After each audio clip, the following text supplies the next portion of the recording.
I don't know whether Amy was trying to leave or not. I'm only joking. I'm still here with Amy. We're making another little video because we are talking now. And basically, Amy, I stopped her in mid-flow because I thought we needed to record this. Amy has written to the president. Amy, what did you write to him? That there was a... I wrote to him that we have a health crisis in our nation, and that health crisis is a deadly brain tumor that is going around. It's called glioblastoma. I told the president that there is a health crisis in this nation where there's a deadly disease going around. It's a brain cancer called glioblastoma, and it's like an epidemic. And I lost my father to it in December of 2019. And we knew another lady that she also lost her life to it. And both my father and this lady went through all of their treatment protocol as far as the chemotherapy and the radiation, only to wind up suffering from the treatments, and they wound up dead anyway. And I told the president that this has to stop, that the medical research has to really be looked into, because people are dying and they are being misinformed about their prospects for survival and what the treatments are going to do to them. And I just pleaded with him to please look into this. And I gave him the name of the hospital. And I said, you need to look into this because this is turn around. Right. Somebody else is diagnosed. Okay, and Amy, what was his no, just for 2 seconds, but we got it. Amy, what was his answer? Yeah. Well, what was their answer? Well, I didn't get an answer yet. I only sent it. Oh, I see. What was the answer they gave you before, though? You wrote another letter, didn't you? And you got an answer, but it's not the answer you think. Yeah, because what I did in that letter is I told him all about the disease and everything, but then I went off like at the end of my letter and I said, I know for a fact that illegal aliens receive better health care. They get it all for free and they get whatever they want.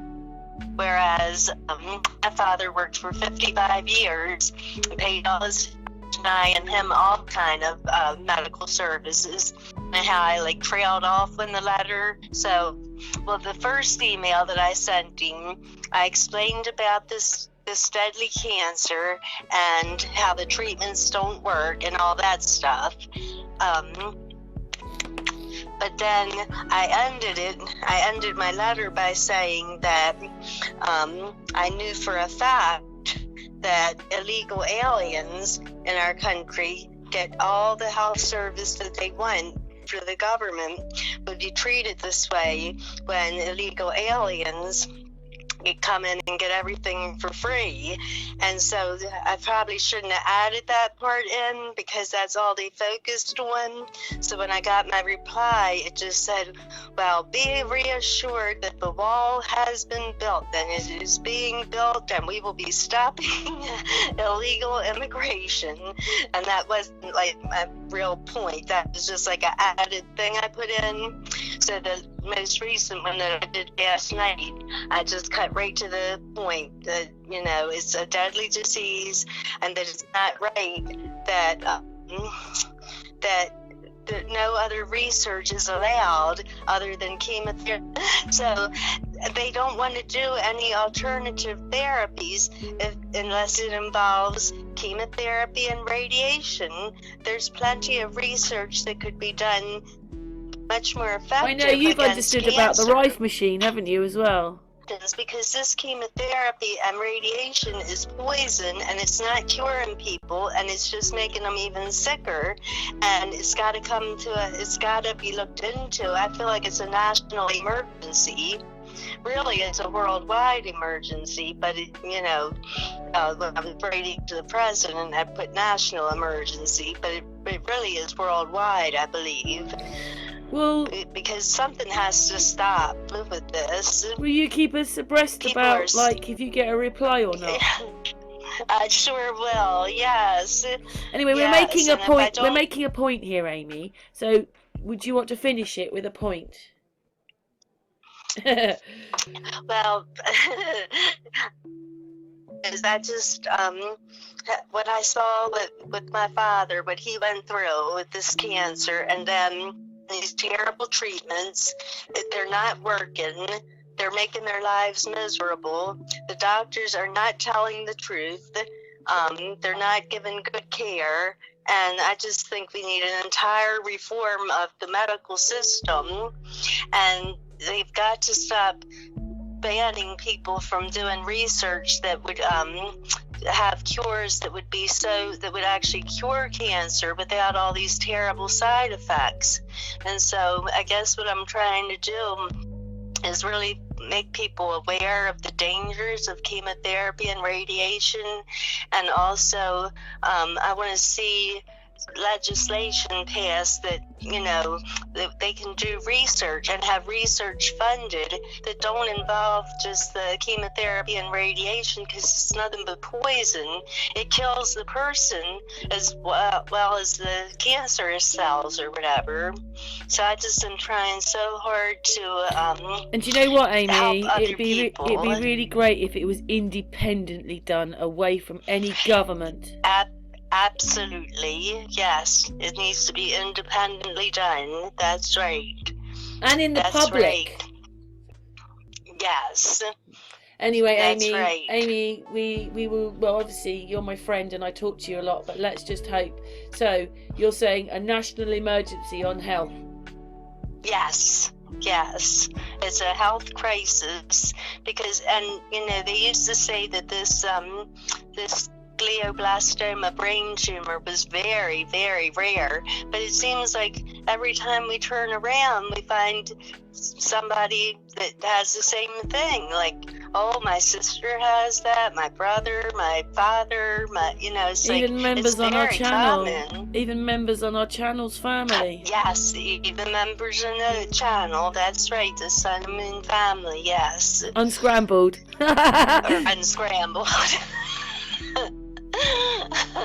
But seriously, I mean, it's just terrible that we're told it's so rare. Sorry, I wasn't laughing at the person on Unscrambled, just that it was a different channel. Sorry, because it was actually it was a serious comment, wasn't it? Because that person has had one thing after another happen to them, and now this. Oh, I know. Yeah, I know what you mean. Even her own husband, like she's been telling us in messages, just on and on it goes. And she's not the only one who's got these kind of. They're not stories. They're life problems, issues, horrible things. But she's not the only one. Yes, I know. She's not alone. I don't know how she stays so strong with all that she has been through. And she is just a very encouraging person. And do you know what? Do you know what? I don't. I'm not telling anybody to do anything, but I have a friend that I help, and she lives around the corner from me. She's older than me. She's nearly 80. Now they've diagnosed her with cancer. Well, she had skin cancer, and then they decided to give her a body scan, and in it they said that she had breast cancer. She had cancer in her hips, but it was in her bones as well. Now, she didn't want to be cut up. She didn't want the radiation. Now, she's being, I can't tell you what kind, like your dad's was a fast growing one. If you've got a slow growing one, it's, well, better for you than the fast one, because it kills you too quick. But she doesn't want to be any operation. She doesn't want any chemotherapy. She lives with it every day. And right now, she's doing really well, and I asked her a few weeks ago. I said, she just said, it doesn't cross my mind all the time. I don't think about it. I just get on with my life. Wow, that's very encouraging. I know that's not going to work for everybody, that one, but she's determined, and she has been ill a few times. I don't know. I think when you get some kind of illness or something, one of the things your body does is it always seems to want to go to pneumonia. Yeah. I mean, your dad wasn't, but that's what they were worried about at one point with your dad. Everything always, when you're not unwell and you're older, it always heads towards that kind of thing. But she was ill like that a few months ago. But that could have just been age and everything, and she's got a bit of asthma. But yeah, she's doing really well, and I'm so proud of her. I know. That's wonderful. How old is she? She's practically 80. Oh, but that's about my dad's age. He would have been 80 in June of this year. The one thing we've got to do is eat more fruit and vegetables, and the rawer you can go, the better. That doesn't mean you don't eat meat if you don't want, if you like meat. I'm just saying, right. Try and eat more natural things. We're all as bad. I mean, I went down to the cupboard and I got a packet of crisps before I sat on here. But I mean, eat these apples, eat the bananas. They're much better for you than the plastic foods and everything. But that's another subject. Amy? Yes. Just saying before we came on, Amy, even only a few months ago, joined me more on the Hangouts. Oh, okay. I'll come and sit on one. Okay, I'll just listen. And now she's getting quite a voice, aren't you, Amy? That's right, because when you go through something like this, it really it turns you into a different person. When you're fighting for somebody that you love, it just everything else just fades. Like when I had my daughter, I called myself the mother lion or the mother bear or whatever, because I did everything to I think what you're saying is, especially with your dad one, someone could have said, oh, when I went across the road and that man looked at me really weird, I was so angry, and then you're facing like your dad is seriously in hospital, nothing's working properly, and all that just seems utterly stupid and irrelevant. Yeah, I mean, I can understand in life things. Yeah, what I'm saying is we don't put things in the right order, I don't think, anymore. Right. Yeah, I look back at some of the things that really hurt me, in life. We all have things that hurt us. We get broken hearts and things like that. But I told my sister today, I said, that stuff I went through with broken hearts and all, it was mother's kisses next to watching my father. I think also you like when I first met you is just roughly when your dad started to have the treatment, and in that time you understood more and more and learned and woke up more and more, and it's now like you're having to sort of, I'm not saying you were the doctor, but you're having to be more doctor like, why are you giving him that? No, you don't need to give him that. He had that a few hours ago, or why haven't you done this? And you're having to be more like, and yeah, you've changed your mind about everything because of the amount of like, it's not that, you started it. You don't think a lot of things weren't done properly in the first place, so. Exactly.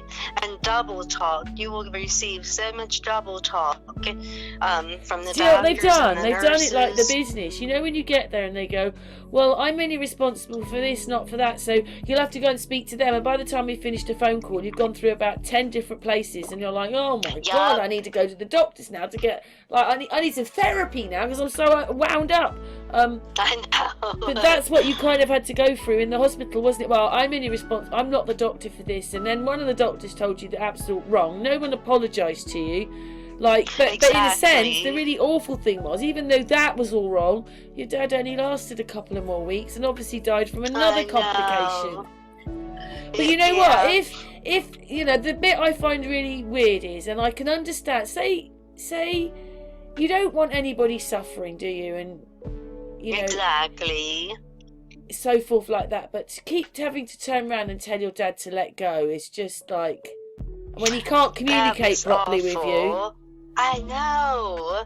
Even if he could have communicated with me, but he couldn't. What kind of system are we living in? If the family now for weeks go, let go, die. I mean, when you don't want them to, and it was just awful. And I really didn't I just didn't want to have to say things like that to him. And these nurses and everything, they were like, it's up to you. It's your fault. You are tortured. This is how they talk to you.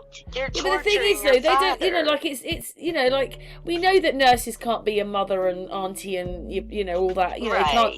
But the thing is, they must understand that every family or a wife, a mother, a sister, a child is always going to be praying, oh, just have that miracle. And what it is they don't, maybe it's a job for a nurse now, but you lived every minute of every day. You weren't like next week, next year, or thinking of going on holiday. Every minute was a lifetime. Well, please, Dad, get through this, please. Right, he's coming home. Oh, no, he's back to the hospital. So, yeah, and then in the meantime, let go. Let's dehydrate him and not... I just find all this... I know.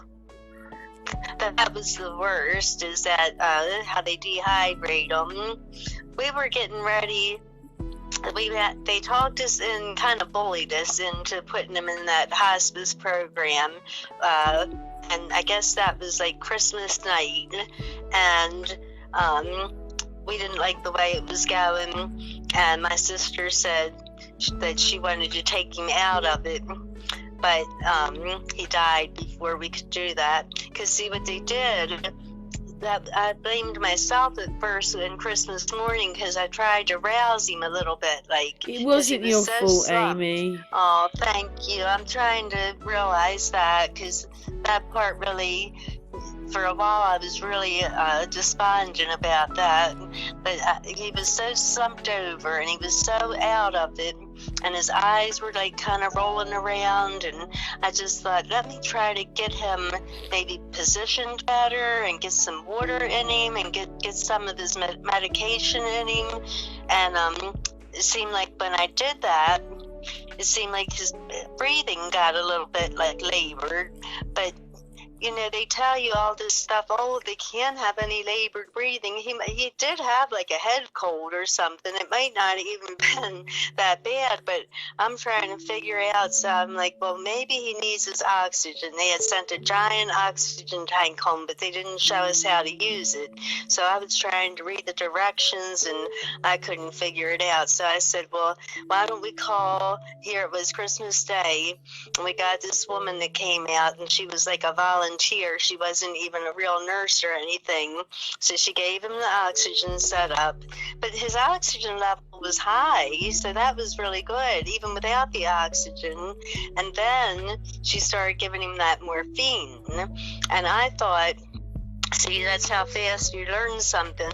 I thought morphine helped people. Like, I know when my grandfather died, he had congestive heart failure. Yeah, they used his to. Heart wasn't working.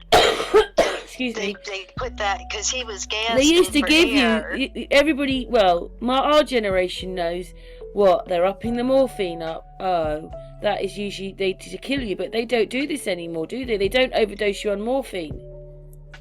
But yeah, they kind now in our country they kind of still do it. Do they? I think they let you die more. Do you know what I mean? Like they just give you painkiller or something. Oh, I know what they do. I know what they do. Sorry, Patricia was talking about it the other day. They give them sedatives, so basically you just can't move. Oh, okay. Well, that's kind of what they do. They give them morphine, and they give them something called. Do you know what it sounds like? Do you know something? You know when they talk about death row, although we don't even know if any of that's real anymore because that's part of the game. But maybe that's how they know. If it's true, that's how they know how to do it, because they already know from us a lot. We're all the guinea pigs beforehand. I know. That's what I felt like it was. I felt like it was. Because actually, when you're given a sedative, okay, you could be near your end, but you might be on a sedative for a week, and actually now you're just stuck in this body where you can't even communicate or move. Sedatives, that's what they give you now instead of giving you local anaesthetic or something. They just give you a sedative. Exactly. I woke up in mine, yes, but I just didn't want to do anything. Like I was fully awake, fully aware. But I didn't feel like jumping out of the chair and running out in the middle of this procedure. You're really calm. It makes you really calm, like almost too calm. Right. Yes.